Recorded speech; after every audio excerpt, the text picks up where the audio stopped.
सम्मानित भावी सीएम चौधरी अभय सिंह चौटाला जी और बहुजन समाज पार्टी के प्रदेश के प्रभारी श्री रणधीर बेनीवाल जी,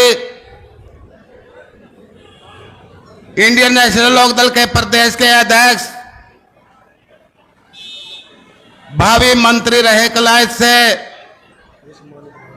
श्री रामपाल माजरा जी, प्रदेश अध्यक्ष इनालो, और बहुत ही सम्मानित जिला के अध्यक्ष भाई राजा राम जी, और बहुत ही सम्मानित तो साथियों आपके बीच में बहुजन समाज पार्टी के प्रभारी पहुंच चुके हैं। साथियों जोरदार तालियों से स्वागत करें। बहुजन समाज पार्टी जिंदाबाद जिंदाबाद जिंदाबाद, बहुजन समाज पार्टी जिंदाबाद जिंदाबाद जिंदाबाद, इनेलो बीएसपी गठबंधन जिंदाबाद जिंदाबाद जिंदाबाद, इनेलो बीएसपी गठबंधन जिंदाबाद जिंदाबाद जिंदाबाद, चौधरी रणधीर बेनीवाल जी जिंदाबाद जिंदाबाद जिंदाबाद, चौधरी रणधीर बेनीवाल जी जिंदाबाद जिंदाबाद जिंदाबाद, चौधरी अभय चौटाला जिंदाबाद जिंदाबाद जिंदाबाद, बहुजन समाज पार्टी जिंदाबाद जिंदाबाद जिंदाबाद, हमारा गठबंधन जिंदाबाद। जिंदाबाद जिंदाबाद। तो सम्मानित साथियों आपके बीच में बहुजन समाज पार्टी के प्रदेश के प्रभारी पहुंचे हैं और साथियों मंच पर विराजमान बहुजन समाज पार्टी और इंडियन नेशनल लोकदल के सभी सम्मानित पदाधिकारी, विधानसभा के पदाधिकारी, जिला के पदाधिकारी, सेक्टर के पदाधिकारी, मेरी माताएं शक्ति, मेरे पिता समान बुजुर्ग, युवा साथी, साथियों कोने कोने से आए हुए सभी साथियों का, आप सभी का दिल की गहराइयों से बहुत बहुत धन्यवाद। तो साथियों आज साथियों हरियाणा प्रदेश के अंदर चुनाव का माहौल है और साथियों आप सभी ने पता है कि भारतीय जनता पार्टी के कारनामों का और पूर्व में कांग्रेस की जो 10 साल पहले सरकार रही उनका, तो साथियों हमने मिलजुल कर साथियों इस प्रदेश के अंदर गठबंधन की सरकार बनानी है। तो साथियों हमने सभी ने मिलकर जहां पर इंडियन नेशनल लोकदल का चश्मा है साथियों, हमने उस प्रत्याशी को एक एक वोट देकर जिताना है, और जहां पर बहुजन समाज पार्टी के हाथी के सिंबल पर चुनाव लड़ रहा है तो साथियों हमने वहां से एक एक वोट देकर हाथी वाले वोट पर साथियों हमने जिताना है। तो साथियों जो हमारी तमन्ना साथियों अब की बार इस हरियाणा प्रदेश के अंदर गठबंधन की सरकार बनानी है। तो साथियों मेरी हाथ जोड़कर सभी से मेरी यही अपील है, क्योंकि साथियों वक्ता बहुत ज्यादा है, दोबारा फिर मैं सभी साथियों का यहां पर पहुंचने पर धन्यवाद करता हूं। जय भीम, जय भारत, जय साहब काशीराम, जय चौधरी देवीलाल। बहुत बहुत धन्यवाद साथियों। अब आपके बीच में रणधीर बेनीवाल, प्रभारी हरियाणा पंजाब चंडीगढ़ बहुजन समाज पार्टी, अपने बीच में अपनी बात रखेंगे। प्रभारी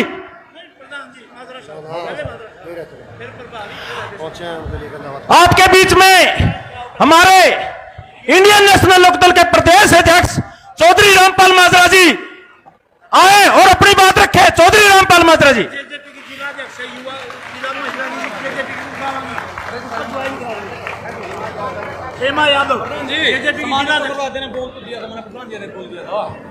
जेजेपी की सीमा यादव को आपके बीच में महिला विंग की जो गुड़गांव की जेजेपी की जिला अध्यक्ष हैं यादव जी, वो आज इनेलो ज्वाइन कर रही हैं। आप उनका जोरदार तालियों से स्वागत कर रहे हैं यादव जी।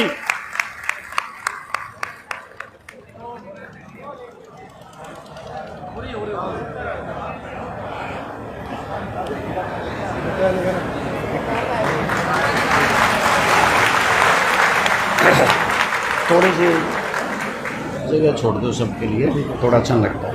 बैठ जाओ, वैसे बैठ जाओ, आप अच्छा लगता है। इससे हट जाओ भाई, हट जाओ, बस हो गया सब डिस्कस हो लिया। तुम बैठ जाओ, स्टेज से थोड़ा पीछे कर जाओ। इनको नहीं, ये कूलर की आवाज़ आ रही है, ये खाली करो। हरियाणा प्रदेश के मेहनतकश किसानों मजदूरों की आवाज़ चौधरी अभय सिंह चौटाला जी, बहुत ही जुझारू चंडीगढ़, पंजाब और हरियाणा के बीएसपी के प्रभारी रणधीर बेनीवाल जी, मंच पे विराजमान बीएसपी के जिला के अध्यक्ष दलबीर भांजी, हमारे जिला के अध्यक्ष राजा राम जी, खाप पंचायतों के प्रधान मास्टर बलबीर सिंह जी, हमारे यहाँ के रहे चेयरमैन शैलेंद्र राणा जी और बहुत से आप तमाम साथियों, भाइयों बहनों, सर्वप्रथम तो सबको बहुजन समाज पार्टी और लोकदल पार्टी के गठबंधन की हार्दिक बधाई देता हूं, सबको मुबारकबाद देता हूं। और इसके साथ साथ आज की इस मीटिंग के लिए विशेष तौर से बहुजन समाज पार्टी के कार्यकर्ताओं को और इंडियन नेशनल लोकदल पार्टी के कार्यकर्ताओं को दिल की गहराई से बहुत मुबारकबाद देता हूं कि आपको बहुत बधाई हो कि आपने इस तरह की, हमने तो कार्यकर्ताओं की मीटिंग रखी थी, इसको रैली में बदल दिया। आपको बहुत मुबारक हो। साथियों, पिछले दिनों एक टेलीविजन पे चर्चा थी कि अगली सरकार किसकी होगी। भारतीय जनता पार्टी के साथियों ने कहा हमारी होगी, कांग्रेस वाले बोले उनके प्रधान के हमारी होगी। फिर मेरे से पूछा कि अब की बार किसकी सरकार होगी। मैंने कहा कि चश्मा पहन के हाथी चलेगा, उड़ेगी धूल, ना रहेगा पंजा ना रहेगा फूल। उस हाल में बुलाए गए तो अपने अपने समर्थक थे, पर मैं तो अकेला ही गया था और उस हाल में गड़गड़ाहट मेरी बात पे थी, जैसे आपने ताड़ियां पीटी। आगे से उन्होंने पूछा कि तुम्हारा मुख्यमंत्री कौन होगा। मैंने कहा हरियाणा प्रदेश के कमेरे किसान मजदूर के लिए हरियाणा की विधानसभा से जिसने त्याग पत्र दे दिया वो अभय सिंह चौटाला हरियाणा के मुख्यमंत्री होंगे। तीसरी बात उन्होंने पूछी कि अब तो चुनाव हो लिया, पर आगे देश की प्रधानमंत्री कौन होंगे। भारतीय जनता पार्टी के लोगों ने कहा कि हमारा तो ये मुख्यमंत्री प्रधानमंत्री नरेंद्र मोदी होगा। और कांग्रेस वाले कहने लगे हमारा तो 28 दलों का गठबंधन है, एमपी जीत के आएंगे, वो फैसला करेंगे। तो मैंने कहा इस देश में कमेरे की बेटी और इस देश की दलितों की आवाज उठाने वाली इस देश की प्रधानमंत्री बहन मायावती बनेगी। तो साथियों, मैं आज आपके बीच में साथियों इस बात के लिए विशेष तौर से कहना चाहता हूं कि भारतीय जनता पार्टी और जेजेपी के कुशासन से लोग दुखी हैं, पीड़ित हैं। सबके साथ धोखा किया, देश की जनता से धोखा किया था कि 15 लाख रुपए हर के खाते में आएंगे, अच्छे दिन आएंगे, परंतु पैसा तो एक भी नहीं आया था। और किसानों से कहा था किसानों स्वामीनाथन आयोग की रिपोर्ट लागू होगी, एमएसपी का कानून बनेगा, 2022 में तुम्हारी आमदनी दुगनी होगी। किसानों ने सोचा कि बल्ले बल्ले हो जाएगी। किसानों को पता नहीं था कि कुछ और हैं इनके इरादे, इनके कहने की बात और है, करने की और है। साथियों, 3 काले कानून किसानों पे थोप दिए थे और किसानों ने कितना बड़ा आंदोलन, दिल्ली के चारों तरफ बॉर्डर रोक करके 380 दिन तक बैठना पड़ा और 750 से ज्यादा जानें चली गई। किसानों की लाश दिल्ली से आई थी, इसकी जिम्मेवारी किसकी बनती है। इसलिए आज हरियाणा प्रदेश की स्थिति कैसी बिगाड़ी। हरियाणा प्रदेश का एक मनहूस मुख्यमंत्री था, मनोहर लाल खट्टर के हरियाणा प्रदेश में 3,17,000 करोड़ रुपए का कर्जा हम पे छोड़ के गया है। और इतना ही नहीं, मुझे चौधरी ओम प्रकाश चौटाला के साथ जाने का मौका मिलता था। सरकार आपके द्वार लगते थे, चौधरी ओम प्रकाश चौटाला कहते थे कि मेरा खजाना लबालब भरा हुआ है, जो मांगोगे वो दूंगा। और मैं कई बार देखता था लोग सड़कें, गलियां, स्कूल, थाई, चौपाट, रिटेनिंग वॉल, गऊ घाट जब उनसे मांगते थे तत्काल मंजूर हो जाते थे। और आज हरियाणा प्रदेश की कैसी स्थिति कर दी कि आज आपके सामने ही है कि आपके रक्षक ही बक्षक बन गए हैं। बाढ़ खेत को खाती है, दरिया के किनारे खुद पानी चूस गए, बिजली खंभे चाट गए। आज हरियाणा प्रदेश में स्कूल हैं तो मास्टर नहीं, अगर अस्पताल हैं तो डॉक्टर नहीं। आज हरियाणा प्रदेश में जलघर हैं तो जल बिन सुने हैं। आज बिजली घर में बिजली नहीं, बिजली गुल है और बिजली के बिल फुल हैं। किस प्रकार से परिवार पहचान पत्र बनाए गए, जिसकी वजह से 1,80,000 से आमदनी जिसकी ज्यादा लिख दी उसकी पेंशन कट गई, राशन कार्ड कट गए, पीले कार्ड काट दिए गए। और इतना ही नहीं, शहर के भाइयों को तरसाया किस प्रकार से प्रॉपर्टी आईडी बनाई गई। प्रॉपर्टी आईडी में यासी कंपनी को 64 करोड़ रुपए गलत इंदराज करने के दे दिए गए, क्योंकि वो गुजरात के रहने वाले थे कि प्लाट किसी का, दुकान किसी की, नाम किसी के कर दी। और इतना ही नहीं साथियों, हरियाणा प्रदेश तो भाईचारे के नाम पे जाना जाता था, दुनिया में मिसाल थी। हम छत्तीस जात के भाई एक माला के मोती बन के रहते थे, दुख सुख हमारे साझे थे। किस प्रकार से हरियाणा प्रदेश को जलाया गया, हरियाणा प्रदेश में किस प्रकार से 32 नौजवानों की जिंदगी गई थी, आपके सामने है। संत रामपाल का प्रकरण हुआ तो 6 मरे थे। डेरा प्रेमियों को पंचकूला में बुला करके गोलियों से भून दिया गया था, 42 लोग मरे थे। आखिर इस खून खराबे का जिम्मेवार कौन है? मैं इतना ही कहना चाहता था, जिनके सिर पे ताज है वक़्तदारे ताज जरा संभल के जवाब दे। कितने किए यतीम तेरे तख्तों ताज ने, पहले तो था अपनों की गुलामी का एक गम, नाकों चने चबा दिए अपनों के राज ने। ये अपनों का राज कैसा राज है जिसकी वजह से किसानों की जमीनें छीन ली जाती हैं। 70,000 एकड़ जमीन किसानों की कांग्रेस के राज में आपके यहां के रहे मुख्यमंत्री ने डीएलएफ, ओमैक्स से टीडीआई, पार्श्वनाथ, सहारा जैसी कंपनियों को दे दी।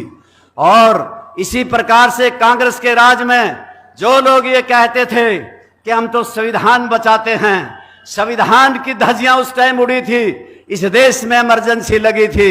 चौधरी चरण सिंह, चौधरी देवीलाल, मोरारजी देसाई जैसे नेता जेलों में बंद कर दिए गए थे। लाखों नेता इस देश के जेलों में मीसा में बंद थे। और साथियों, किस प्रकार से धक्केशाही से नसबंदी कर दी गई थी और न्यायालय पे भी प्रहार हुए थे। वो कांग्रेस का राज हमें याद है, जिसके राज में बिजली, पानी और नौकरियां एक ही क्षेत्र को जाया करती थी।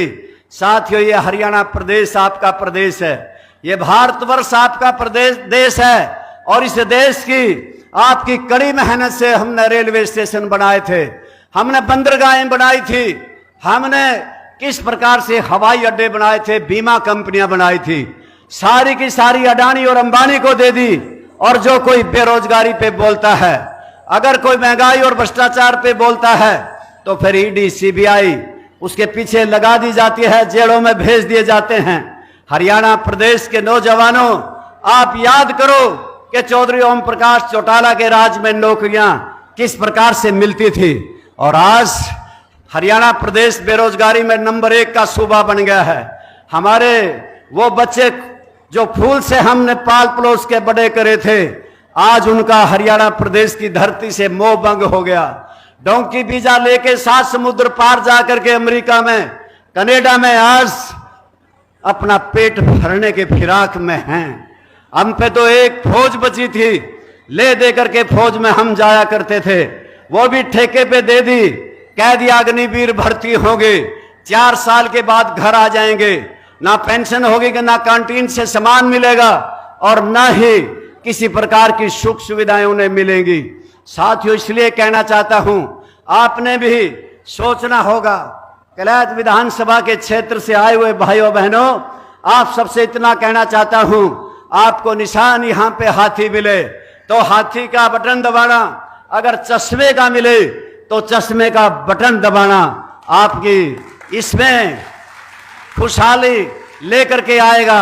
और मैं विशेष तौर से आज आप आए हो, जिस जोश खरोश के साथ आए, उसके लिए मैं आप सबका अभिनंदन, अभिवादन और आपका धन्यवाद दिल की गहराइयों से करता हूं। कि साथियों,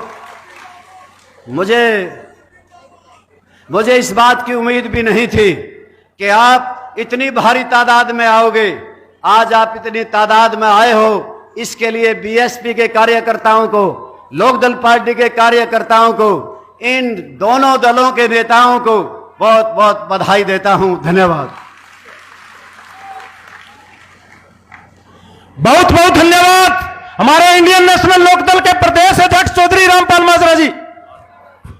माजरा साहब, आपके ऊपर पूरा विश्वास है।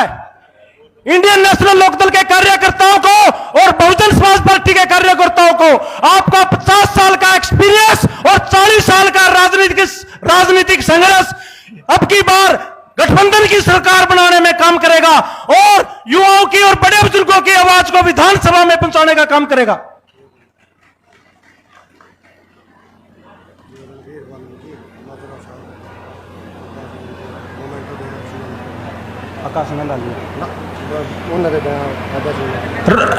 रघुवीर वाल्मीकि, माजरा साहब अभय सिंह, आकाश आनंद जी को मोमेंटो देकर सम्मानित करेंगे। मैं उसको मुक्का दे दूंगा। अब आपके बीच में हरियाणा प्रदेश के प्रभारी रघुवीर सिंह बेनीवाल जी, जो पंजाब चंडीगढ़ के प्रभारी हैं, हमारे बीच में आएंगे और अपनी बात रखेंगे।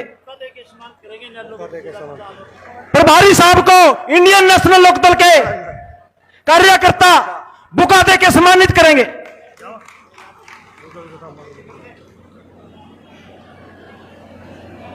और साथ में पगड़ी उठाकर सम्मानित करेंगे।